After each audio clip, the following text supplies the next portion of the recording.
Hey guys, it's Deacon Matt, and I've got my shepherd's hat on today because I wanted to talk to you about sheep. My family and I actually raise a small flock of sheep. You can see behind me there, along with our donkey and some chickens. And the kind of sheep that we raise are called soy. S-O-A-Y. They're a really primitive breed. They come from an island called Soy, which means Sheep Island, that is way off the northwest coast of Scotland. It's a really isolated place. And so this breed has been isolated for centuries. And because of that, it's considered the most primitive breed of domestic sheep that exists today. And so, you know, it's probably not that much different than the kind of domesticated sheep that shepherds in Jesus's time would have had. And you can kind of see that they're a bit smaller. There they are. You can see them there. They're a bit smaller and a lot darker than you probably imagine sheep would be, because they haven't been bred yet for, you know, to be big for meat production or to grow a lot of nice white fluffy wool.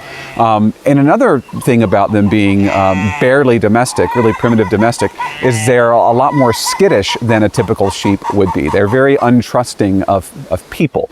And so if a stranger were to come out here, they'd run to the far end of the pasture. They would run away from the stranger because they don't trust them.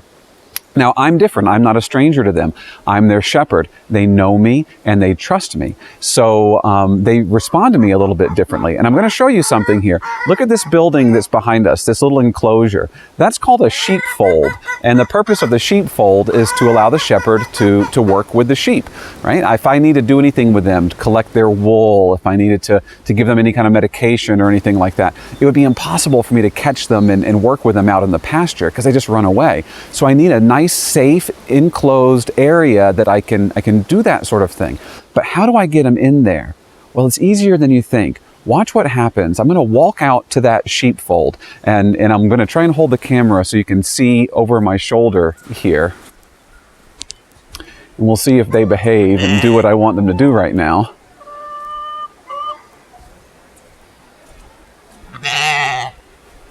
This is actually the second time I'm filming this video because we had a little bit of technical difficulties the first time, so they're a little bit confused. But you can see, here they are. They're walking along behind me. They're following me into the sheepfold, and it's going to get a little darker in here. Why are they following me in here? Well, for one very simple reason.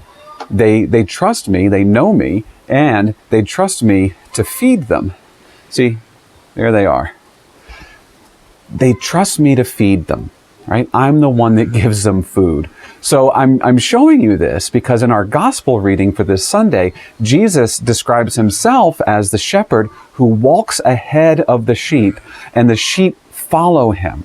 We should be like those sheep that follow Jesus, our shepherd, trusting that he will feed us, not grain, right? Not grass, like I feed my sheep, not hay, right? But he feeds us spiritual food. In fact, he gives us his own body, which is flesh for the life of the world. So just like my sheep know and trust me, we should learn to know and trust the Lord, to recognize his voice, and to follow him to the green pastures, while he will give us his flesh and blood to eat and drink. Praise be Jesus Christ, our good shepherd.